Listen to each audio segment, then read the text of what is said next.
Hello dear students, welcome back to your channel target semester. तो आज के इस वीडियो में हम अपने आपके जो एमएससी फर्स्ट सेमेस्टर का सिलेबस है उसको डिस्कस करने जा रहे हैं। बीएससी तक की चीज़ें हमने कर ली, अब बारी है एमएससी में जो है इन्वॉल्वमेंट दिखाने का। तो देखो यार, एमएससी की बात करें तो यहाँ पे आपका क्या है कि जिस भी आप स्टेट यूनिवर्सिटी से हो आप फॉलो कर सकते हो, ठीक है। अब देखो यहाँ पे आपको टोटल 4 पेपर्स देखने को मिलेंगे। जो इन रिटन वाले पेपर्स की मैं बात करूँ तो आपके पास यहाँ पे कितने पेपर्स होते हैं, आपके पास टोटल जो है 4 पेपर्स होते हैं। टोटल 4 पेपर्स होते हैं, आप देख पा रहे होंगे। Molecular symmetry and molecular vibration, ये आपका सबसे पहला पेपर है। ओके, देन क्वांटम केमिस्ट्री 1, ये आपका सेकेंड पेपर क्या है, क्वांटम केमिस्ट्री 1। देन आपका मेन ग्रुप एलिमेंट्स है। Then next organic reaction mechanism है, ठीक है। अगर इन चारों पेपर्स की बात करें, इसमें क्या क्या चीजें हैं, मॉलिक्यूलर सिमेट्री, मॉलिक्यूलर वाइब्रेशन, ये आपकी इनऑर्गेनिक का पोर्शन है। इनऑर्गेनिक केमिस्ट्री में आप जाओगे, ठीक है। क्वांटम केमिस्ट्री, ये टोटली आपकी केमिस्ट्री का पोर्शन है। And then next main group element जो है, ये भी आपके इनऑर्गेनिक केमिस्ट्री का जो है सेक्शन है। ऑर्गेनिक रिएक्शन मैकेनिज्म, नाम से पता चल रहा है ये आपकी कहाँ की है, तो ये आपकी ऑर्गेनिक केमिस्ट्री का पोर्शन है। कहाँ का पोर्शन है, ये आपकी ऑर्गेनिक केमिस्ट्री का पोर्शन है। ऑल राइट, अब ये देखो, ये जो 4 पेपर हैं, ये जो 4 पेपर हैं आपके, ये आपके रिटन होने वाले हैं।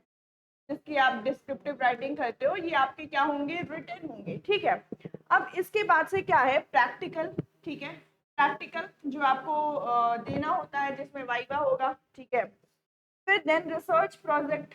रिसर्च प्रोजेक्ट ये क्या है आपका, जो आपका नेक्स्ट देख रहे हो वो तो आपका प्रैक्टिकल आप समझ रहे होगे, जैसे बीएससी में देते हो जो है कॉपी लिखनी होती है और वाइवा होता है, सेम एज इट इज होने वाला है। देन आपका रिसर्च प्रोजेक्ट क्या है, ये आपका देखो सिंपली आपको एक टॉपिक दिया जाता है।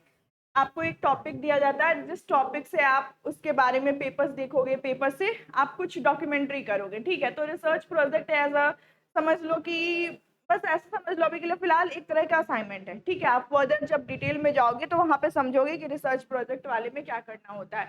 हो सकता है आपको एक टीचर अलॉट कर दिया जाए, उसके अंडर में आप डिसर्टेशन करो, ठीक है। तो ये कई सारे तरीके से ये हो सकते हैं। ऑल राइट, तो ये रिसर्च प्रोजेक्ट हो गया। And then next minor elective. इस इलेक्टिव में आपको 2 चीजें देखने को मिलेंगी। ये माइनर पेपर है, ठीक है। ये माइनर पेपर है, लेकिन होता एज इट इज आपके मेजर पेपर की तरह है, बस इसका सिलेबस थोड़ा सा इजी होता है। माइनर इलेक्टिव में आपको 2 चीजें हैं, chemical techniques and green chemistry. दोनों में से कोई एक पेपर आपको देना होगा, या तो केमिकल टेक्निक्स या फिर ग्रीन केमिस्ट्री। माइनर है, आप अपनी पसंद के अकॉर्डिंग ले सकते हो, ठीक है। ओके, तो ये टोटल आपका चीजें रहने वाली हैं, जिस पे आपका रिटन बेसिस पे ये सारे जो चैप्टर्स हैं, जो आपके पेपर्स हैं वो इम्पोर्टेंट हैं, ठीक। ये प्रैक्टिकल हो गया कि इसको मान लो कि ये जो है इसका रिटन एग्जाम नहीं देना है, फिर माइनर इलेक्टिव का आपको देना है, या तो केमिकल टेक्निक्स होगी या तो ग्रीन केमिस्ट्री होगी। तो पहली चीज तो ये क्लियर है कि कौन कौन से पेपर है हमारे, कौन कौन सा देना है। अब आती है इस पेपर में, जो आपने चारों पांचों पेपर पढ़ा, 4 पेपर पढ़ा, इस 4 पेपर में आपको चीजें कौन सी कवर करनी है, यानी टॉपिक्स आपके क्या क्या रहने वाले हैं। टॉपिक्स आपके क्या क्या रहने वाले हैं, तो देखो यहाँ पे एक सेकेंड।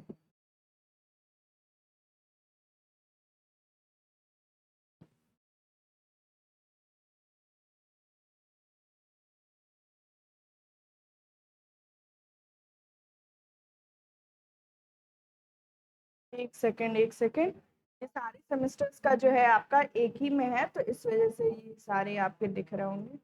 तो फर्स्ट सेमेस्टर जो आपका पहला पेपर है, that is your molecular symmetry and molecular vibrations. Molecular symmetry and molecular vibrations में हमें क्या चीजें पढ़नी है, तो बात करें, आप देख पा रहे होंगे सबसे पहला यूनिट फर्स्ट क्या है, symmetry elements, symmetry operation with special reference to water and E.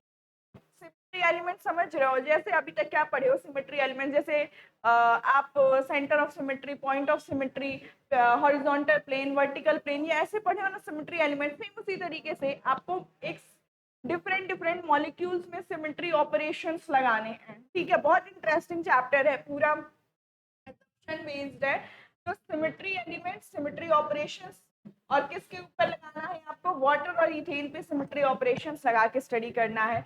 Next classification of molecules या फिर ions based on their symmetric property, उनकी प्रॉपर्टी जो सिमेट्रिक प्रॉपर्टी है उनके बेसिस पे आपको आयंस या फिर मॉलिक्यूल्स को क्लासिफाई करना है।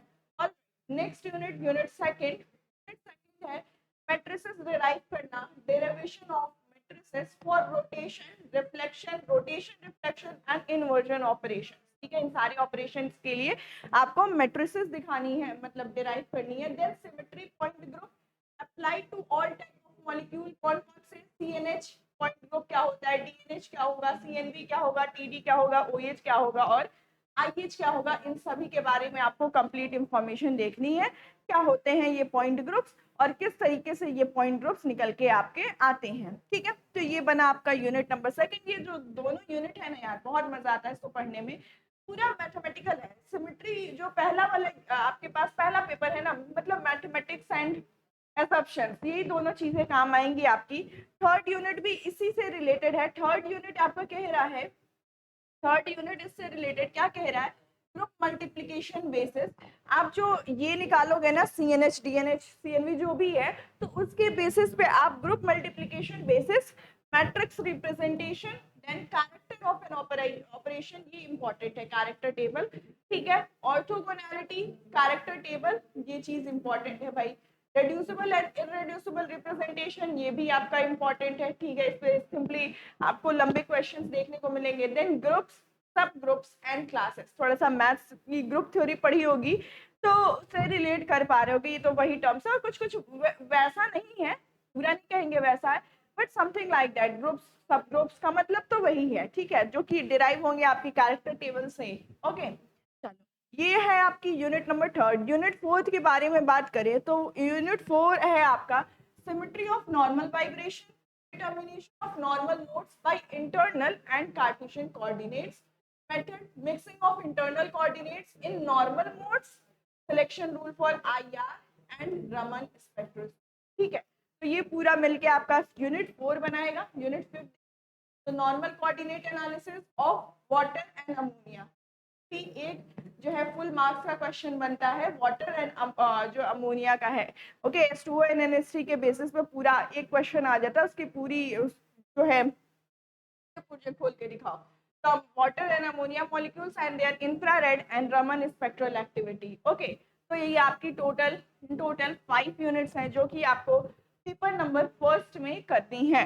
Okay, next unit next paper पे आए तो सेकंड पेपर आपकी क्वांटम केमिस्ट्री है। सेकंड पेपर आपका क्वांटम केमिस्ट्री है। क्वांटम केमिस्ट्री के बारे में सभी लोग थोड़ा बहुत तो अवेयर होंगे, अपने जो है सेमेस्टर में पढ़ा है हमने थोड़ा बहुत क्वांटम केमिस्ट्री। तो क्वांटम केमिस्ट्री में आपका क्या है, क्वांटम केमिस्ट्री में आपकी फर्स्ट यूनिट जो है that is about fundamental concepts. Fundamental concepts यानी हम क्या सीख रहे होंगे, ऑपरेटर्स क्या होते हैं, ऑपरेटर्स को हम ऑपरेट कैसे करते हैं। ठीक है, जो श्रोडिंगर वेव इक्वेशन पढ़ा है ना बेसिकली, वहीं से वही मतलब वहाँ पे थोड़ा बहुत कॉन्सेप्ट ऑपरेटर्स का पढ़ा होगा, तो वही ऑपरेटर्स को देखना है, हर एक ऑपरेटर का मतलब क्या होता है। देन कम्यूटेटर्स, लीनियर ऑपरेटर्स क्या होते हैं, वेक्टर ऑपरेटर्स क्या होते हैं, Laplacian operator, Hermitian operator, concept of normalization and orthogonality in wave function. तो यहाँ पे बेसिकली हम सारे टाइप के ऑपरेटर्स देख रहे हैं, यहाँ पे हम सारे टाइप ऑफ ऑपरेटर्स को स्टडी करेंगे। देन आपकी आती है unit number second, unit first में। देन आपका यूनिट नंबर फर्स्ट का सेकंड पार्ट है postulates of quantum chemistry. Quantum chemistry के कौन कौन से पोस्टुलेट्स हैं, श्रोडिंगर वेव इक्वेशन डिराइव किया था, उसी पोस्टुलेट पे बेस्ड जो एजम्पशंस होते हैं उसी के बेसिस पे हम करते हैं। तो क्या क्या पोस्टुलेट्स हैं श्रोडिंग आपके क्वांटम केमिस्ट्री के, क्या क्या क्वांटम मैकेनिक्स से क्या क्या पोस्टुलेट्स हैं। देन नेक्स्ट थर्ड क्वेश्चन है इसका Schrodinger equation and particle in one dimensional. इससे भी आपका एक फुल क्वेश्चन देखने को मिलता है कि वन डायमेंशनल के लिए श्रोडिंगर वेव इक्वेशन डिराइव करना, साथ में उसकी एनर्जी क्या होगी उसकी इक्वेशन डिराइव करना। तो वन डायमेंशनल बॉक्स और 3 डायमेंशनल बॉक्स के लिए आपको डिराइव करना है यहाँ पे। And then degeneracy of states, degeneracy मतलब हो जाता है कि कितनों की एनर्जी इक्वल है ना, तो एनर्जी इक्वल के बेसिस पे डीजेनरेसी ऑफ स्टेट देखनी है। ओके, तो ये पूरा यूनिट नंबर फर्स्ट बना रहा है सेकंड यूनिट बात कर रहा है आपका क्वांटम मैकेनिकल ट्रीटमेंट के बारे में। Quantum mechanical treatment of a harmonic oscillator. Harmonic oscillator के बारे में भी आपने पढ़ा है, हार्मोनिक एंड हार्मोनिक ऑसिलेटर, ये पढ़ा हुक्स लॉ वगैरह, ठीक। तो वही चीजें है harmonic oscillator, one dimensional harmonic oscillator क्या होता है, क्लासिकल कॉन्सेप्ट और साथ में क्वांटम मैकेनिकल ट्रीटमेंट, दोनों ही चीजें देखनी है। Energy levels of harmonic and anharmonic oscillator की एनर्जी लेवल्स क्या है बेसिकली। बी पोर्शन, इसका सेकंड पोर्शन है quantum mechanical treatment of a rigid rotor.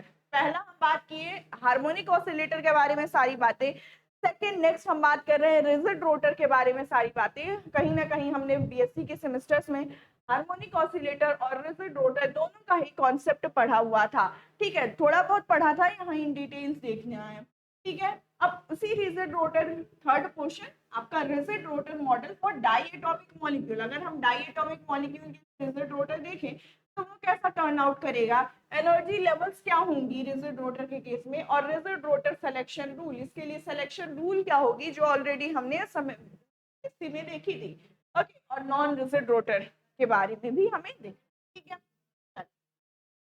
Next आपका यूनिट नंबर थर्ड है। यूनिट नंबर थर्ड कह रहा है टोटली है आपके Schrodinger wave equation for hydrogen atom. Derive किया था, डिराइव किया था, हाँ किया था अपने सेमेस्टर में। तो श्रोडिंगर जो है इक्वेशन निकालनी है किसके लिए, हाइड्रोजन एटम के लिए। अब देखो वहां पे एक्स वाई और जेड कोऑर्डिनेट्स में किया था, इसको हम पोलर कोऑर्डिनेट्स में करते हैं तो ये आर थीटा एंड फाई में रिड्यूस हो जाता है।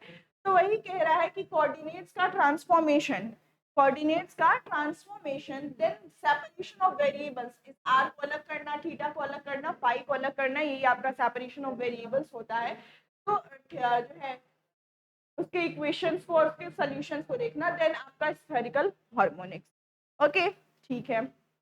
अब नेक्स्ट यूनिट की बात करें, यूनिट नंबर 4, तो many electron atoms. Hydrogen atom क्या था, श्रोडिंगर वेव इक्वेशन आपने डिराइव किया हाइड्रोजन एटम के लिए।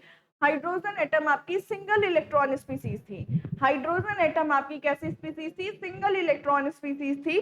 तो यहाँ पे आपको क्या करना है यूनिट 4 में, many electron atoms, many electron, अगर कोई ऐसा एटम है जो जिसके पास मेनी इलेक्ट्रॉन्स है उसके बारे में कहानी देखनी है, ओके। तो यहाँ पे आपकी क्या है, anti symmetry and Slater's determination for the wave function of ground state of multi electron atom. Multi electron atom के लिए सेल्फ कंसिस्टेंट फील्ड अप्रोक्सीमेशन जो कि हार्ट्रीज थ्योरी होती है, ये भी थ्योरी देख लेना कि सीधे एक क्वेश्चन पूछ देता है, ठीक है। तो यहाँ पे हालांकि एक क्वेश्चन तो ये भी पूछ देता है सीधे सीधे कि जो हाइड्रोजन एटम है उसके लिए इक्वेशन डिराइव करो और साथ में जो सेपरेशन ऑफ वेरिएबल्स है, मतलब पहले उसको कन्वर्ट करो किसमें, आर थीटा फाइव में, और फिर सेपरेशन ऑफ वेरिएबल्स के थ्रू सॉल्व करो। तो ये पूरा एक फुल क्वेश्चन बनता है, ठीक, यानी पूरी एक यूनिट एक फुल क्वेश्चन में कन्वर्ट हो जाती है। तो ये चीज आप ध्यान दोगे, छोटी यूनिट है यार, इतना बड़ा नहीं है। Next unit is approximation methods. इसमें आपका क्या आता है, वेरिएशन मेथड, पर्टर्बेशन मेथड, ये सारी चीजें आती हैं। तो यहाँ पे अप्रोक्सीमेशन मेथड में variation method, perturbation method and first order perturbation theory. अब इसमें देखो इस पेपर में भी आपका क्या होता है कि ये चैप्टर में से वेरिएशन मेथड, पर्टर्बेशन मेथड, ये आपका क्या बन जाएगा, एक क्वेश्चन बन जाता है, ठीक है। तो ये चीज आप ध्यान दोगे, 5 ही यूनिट है, 5 यूनिट में से ही क्वेश्चंस बनाने, सॉरी हाँ 5 यूनिट में से ही क्वेश्चंस बनाने हैं। तो हर एक यूनिट से स्पेसिफिकली किस किस कौन से टाइप के क्वेश्चंस बन सकते हैं, इस चीज को ध्यान रखो। तो बहुत इजीली जो है आप पूरा पेपर कर लोगे, ठीक है। ये था आपका पूरा पेपर सेकंड। फर्स्ट पेपर में भी आपके टोटल 5 यूनिट्स हैं, सेकंड पेपर में भी टोटल 5 यूनिट्स हैं। आप जिस भी पेपर को देखोगे अपने थर्ड एंड फोर्थ पेपर दोनों में भी क्या होंगी, 5 यूनिट्स होंगी, यानी सब में 5 यूनिट्स पढ़नी है। तो 5 4 20 यूनिट्स आपको कवर करनी है, ओके। अब इसमें देखो मेन ग्रुप एलिमेंट्स, आपका पेपर थर्ड की पहली यूनिट है stereo chemistry of bonding main group elements. Main group elements के बारे में, यानी कि आपका जो है क्या कहते हैं पी ब्लॉक एलिमेंट्स यहाँ पे देखेंगे। तो यहाँ पे क्या है कि डी पाई पी पाई बॉन्ड्स क्या होते हैं, बेंड्स रूल क्या होता है, एनर्जेटिक्स ऑफ हाइब्रिडाइजेशन, मतलब हाइब्रिडाइजेशन इन्वॉल्व होती है तो किस तरह के एनर्जी चेंजेस आते हैं, उस चीज को यहाँ पे कवर करनी है, ठीक है। यूनिट नंबर सेकंड बात कर रहा है preparation, structure, bonding and technical application of किसके ये सारी चीजें किसके लिए देखनी है, पॉलीईथर के लिए देखनी है, पॉलीईथर कॉम्प्लेक्सेस क्या होते हैं, और alkali and alkaline earth metals यानी एस और जो है मतलब ग्रुप 1 और ग्रुप 2 कह सकते हो के बारे में हमें देखना है। देन पॉलीफॉस्फोजीन्स के बारे में ये सारी बातें देखनी है, विद थाइएजिल एंड इट्स पॉलीमर्स, टेट्रासल्फर डाइनाइट्राइड्स के बारे में ये चीजें देखनी है। ओके, नेक्स्ट यूनिट थर्ड है आपका structure and bonding of borane anions. क्या चीज यूनिट थर्ड बात कर रही है, structure and bonding of borane anions, borane के एनाइंस के बारे में उसके स्ट्रक्चर एंड बॉन्डिंग की स्टडी करनी है। Classification and structure of silicates, silicates पढ़ा था, सिलिकेट्स थोड़ा बहुत कौन सा पढ़ा था अपने बीएससी में, उसी सिलिकेट्स टाइप्स ऑफ सिलिकेट, जितने टाइप्स ऑफ सिलिकेट्स होते हैं सबके क्लासिफिकेशन को देखना है। देन आपकी यूनिट 4 है synthesis and structure of carbides के बारे में। Then polyanions of GeSN, BI bismuth, Hg mercury, इन सबके पॉलीएनाइंस के बारे में देखना है। यूनिट 4 भी छोटा है, सारी यूनिट से जो भी सिलेबस है ना वो आपका एक एक क्वेश्चन बन जाता है, ठीक है, तो इस चीज को देखते चलोगे। और एग्जाम में क्या होता है, हमें सारे क्वेश्चन अटेम्प्ट नहीं करने होते हैं, सिर्फ कुछ क्वेश्चन अटेम्प्ट करने होते हैं। तो कुछ यूनिट्स अगर कवर किया देख के अच्छे से तो पूरा पेपर हम बहुत अच्छे से करके आ सकते हैं, ठीक है, तो ये चीज ऑब्जर्वेशन पे बेस्ड होती है। यूनिट नंबर 5 इज अबाउट, कह रहा है definition and classification of organometallic, ये ओएमसी के बारे में है, organometallic compound on the basis of hapticity and polarity of metal carbon bond, ठीक है। then second कह रहा है preparation, properties, structure and application of alkyl and aryls of lithium, beryllium, aluminium, mercury and ten के बारे में ये चीज देखनी है, ठीक है। देखो यार बहुत क्वेश्चन आ रहा होगा आपके मन में कि इन चीजों को कवर कैसे करेंगे, सिलेबस है ऑल राइट, बट कैसे प्रिपेयर करेंगे, तो मैं बता दूं यहाँ पे एमएससी फर्स्ट सेमेस्टर के लिए हमारे पास क्या है, सारथी बैच है। क्या है एमएससी फर्स्ट सेमेस्टर के लिए अपना सारथी बैच है। यहाँ पे आपको क्या चीजें मिलेंगी, तो इस सारथी बैच में अगर आप एमएससी कर रहे हो केमिस्ट्री या फिर जुअलॉजी से या फिर बॉटनी से, तो ये बैच आपके लिए होने वाला है। इसमें आपका जो है, इसमें आपका जो है थ्योरी क्वेश्चन पहले तो जो है रिकॉर्डेड या फिर लाइव फॉर्मेट में आपको क्लासेस दी जाएंगी, थ्योरी क्वेश्चंस मिलेगा, class notes, PDFs, important MCQs के साथ साथ शॉर्ट नोट्स एंड मेंटरशिप, ये सारी चीजें आपको दे दी जाएगी। और बात कर ले जो है आपके बैच की प्राइस की, तो बैच आपका 999 में है, बैच आपका जो अवेलेबल है वो आपका 999 में है। ये 999 आपका वैलिड है तब तक के लिए जब तक आपकी चीजें कवर नहीं हो जाए। ओके, सिलेबस पे आ जाते हैं। तो अपना जो है next and the last paper वो है आपका ऑर्गेनिक रिएक्शन, ठीक है। ऑर्गेनिक रिएक्शन मैकेनिज्म में क्या करना है हमें, यहाँ पे आपका जो है basic principle of organic reaction mechanism, मतलब उसका बेसिक प्रिंसिपल क्या होता है, यानी कि पोटेंशियल एनर्जी डायग्राम्स क्या होते हैं, method of determination of organic reaction mechanism, किसी के मैकेनिज्म को देखना है तो उसके क्या तरीके हैं, उसका एप्लीकेशन क्या है, then kinetic isotopic effect and its important in determination of reaction mechanism. इतनी बस यूनिट फर्स्ट है, बस नहीं यार ये बहुत है। तो देन नेक्स्ट आपका यूनिट सेकंड है, यूनिट सेकंड आपका सब्स्टिट्यूशन रिएक्शन है। सब्स्टिट्यूशन रिएक्शन सबसे कॉमन किसका है, बेंजीन का है, यानी किसका सब्स्टिट्यूशन, एरोमेटिक इलेक्ट्रोफिलिक सब्स्टिट्यूशन आपको देखनी है फर्स्ट पार्ट में, and then aromatic nucleophilic substitution देखनी है सेकंड पार्ट में। तो इसमें क्या देखोगे, general view, energy profile diagram, ठीक है, arenium ion mechanism, different electrophilic substitution का, then ipso substitution and ortho para ratio, ठीक है। ये आपकी फर्स्ट यूनिट बनेगी। सेकंड यूनिट है जिसमें आपको addition elimination and elimination addition benzyne mechanism देखनी है, ठीक। तो ये आपकी क्या बनाएगी, यूनिट नंबर सेकंड बनाएगी, जो कि टोटली बेस्ड है on the basis of substitution reaction. The third part है that is aliphatic nucleophilic substitution. Aliphatic nucleophilic substitution जिसमें हमें स्टीरियोकेमिस्ट्री और मैकेनिज्म देखना है, SN1 का, SN2 का, SN डैश एंड SNI में रिएक्शंस, रोल ऑफ सबस्ट्रेट्स, ठीक है। Nucleophilic substitution at bridge head carbon atom, bridge head वाले कार्बन एटम्स होते हैं तो उनका न्यूक्लियोफिलिक सब्स्टिट्यूशन कैसे होना है। ठीक है। फिर फोर्थ पोर्शन है नेबरिंग ग्रुप पार्टिसिपेशन, जो कि एनपीजी होते हैं, वो कैसे पार्टिसिपेट करते हैं आपके रिएक्शन में। Evidence for NGP, participation of sigma pi bonds. Okay, sigma pi bonds कैसे पार्टिसिपेट कर रहे हैं, hydrogen and atoms and phenyl ring कैसे आपके जो आपके नेबरिंग ग्रुप एटम्स होते हैं वो पार्टिसिपेट करते हैं आपके। Okay, third unit will talk about elimination reaction. Second unit किसके बारे में था, सब्स्टिट्यूशन रिएक्शन के बारे में था। थर्ड यूनिट हमारी है एलिमिनेशन रिएक्शन के बारे में। अब यहाँ पे कौन कौन सा elimination, E1 E2 E1 CB, अब सबके मैकेनिज्म देखेंगे, ओरिएंटेशन देखेंगे, साइडलर एंड हॉफमैन एलिमिनेशन, ओके, सिन वाले एलिमिनेशन, स्टीरियोकेमिस्ट्री E2 रिएक्शन की, और कौन कौन से ऐसे फैक्टर्स हैं जो E1 E2 और E1 CB रिएक्शंस को इफेक्ट करते हैं। Then at last competition between substitution and elimination reaction, यानी एक तरीके से कह सकते हो कंपैरिजन करना है कि सब्स्टिट्यूशन और साथ साथ एलिमिनेशन रिएक्शन कैसे प्रोसीड कर रही है। ओके, फोर्थ है आपका C double bond C bond, यानी सी बॉन्ड पे एडिशन होती है उसके बारे में है। तो स्टीरियोकेमिस्ट्री किसका, addition of halogen and halogen acids. मान लो सी डबल बॉन्ड सी है तो इस पे आप क्या करते हो, HCl को ऐड कराया है ना, तो हैलोजन एसिड्स कैसे ऐड ऑन हो रही है, इसके मैकेनिज्म्स के बारे में बात कर रहा है। तो यहाँ पे एल्कीन्स पे एडिशन, 1,2 हाइड्रोक्सिलेशन कैसे होगा, ऑक्सीमर्क्यूरेशन, डीमर्क्यूरेशन, रिएक्शन देखी है, रिएक्शन हमने देखी है, मैकेनिज्म नहीं देखा वो अलग बात है। पूरी epoxidation and cyclopropanation, Smith cyclopropanation, Charles asymmetric epoxidation, ठीक है, ये सारी चीजें, ये सारे रिएक्शंस हमें यूनिट 4 में। यूनिट 5 जो है आपका सी हेट्रो मल्टीपल बॉन्ड एडिशन है, मतलब हेट्रो एटम्स होंगे तो उस केस में, तो hydrolysis of mechanism of hydrolysis of Easter and amides, ठीक है, ईस्टर और अमाइड्स का हमें देखना है, ट्रैम्प्स रूल देखनी है। देन कंडेंसेशन रिएक्शन जिसमें आपकी कैनिजारो हो है, क्लैशन एंड क्लोनेबल जो रिएक्शन है वो है, तो ये सारी चीजें आपको कवर करनी है अपने इस जो है यूनिट।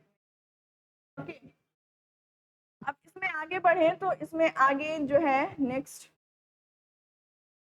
प्रैक्टिकल, तो आपको क्लियर है, प्रैक्टिकल जो होता है वो टोटल आपके 8 आवर्स का होता है, और ये 8 आवर्स जो होता है 2 दिन में होता है, 2 दिन की प्रैक्टिकल चलती है आपकी मास्टर्स में जो एग्जाम होता है, और ये 2 दिन जो 2 दिन में चलती है वो टोटल मिला के 8 आवर्स होना चाहिए, बट मान लो कि 2 दिन पूरा पूरा लग जाता है, ठीक है। ओके, टोटल मार्क्स आपको 100 मिलेंगे, प्रैक्टिकल से टोटल मार्क्स आपके जो कवर होते हैं वो 100 होते हैं। रिसर्च प्रोजेक्ट में आपके कोई भी टाइटल हो सकते हैं, उसके बारे में हम बात नहीं करेंगे ज़्यादा। ओके, तो ये आपके जो था वो पूरा सिलेबस था, आई होप आपको क्लियर हो गया होगा, ठीक है। बुक्स से आप वाकिफ हो यार, अभी तक तो आपको पता चल गई होंगी बुक्स कौन सी लेनी है, कैसे करनी है। बीएससी में अगर बुक्स लिए तो एमएससी में भी जाती हैं, क्योंकि वो अच्छे लेवल्स वाली बुक होती हैं, और वहाँ पे नहीं तो जो भी बुक आपको इजी टू अंडरस्टैंड, आपकी लैंग्वेज जिसमें भी आप कंफर्टेबल हो उस बुक्स को प्रेफर करो, ठीक है। ओके, तो आप इनऑर्गेनिक के लिए कॉटन अच्छी मानी जाती है, ठीक है, जेडीली, लेकिन कॉटन उससे ज़्यादा अच्छी मानी जाती है, ठीक है। हुई वगैरह हो गई ऑर्गेनिक के लिए, क्लाइडेन हो गई ऑर्गेनिक में, ये सब अच्छी बुक्स मानी जाती हैं। एटकिंस हो गई फिजिकल में, सब इन सारी बुक्स को देख सकते हो अपने लाइब्रेरी से, और जिस भी बुक के लैंग्वेज में आप कंफर्टेबल हो आप उसको ले सकते हो, या फिर लाइब्रेरी से लेके ही रीड कर सकते हो, ठीक है। आई होप अब किसी को कोई डाउट नहीं रहा होगा, अगर कोई डाउट है तो आप जो है कमेंट सेक्शन में जाके अपने डाउट्स को पूछ सकते हो, आपके डाउट्स रिजॉल्व कर। ओके, तो आई होप चीज़ें क्लियर हो गई, तो इस वीडियो के लिए इतना ही रखते हैं। That's all for this video, thank you so much.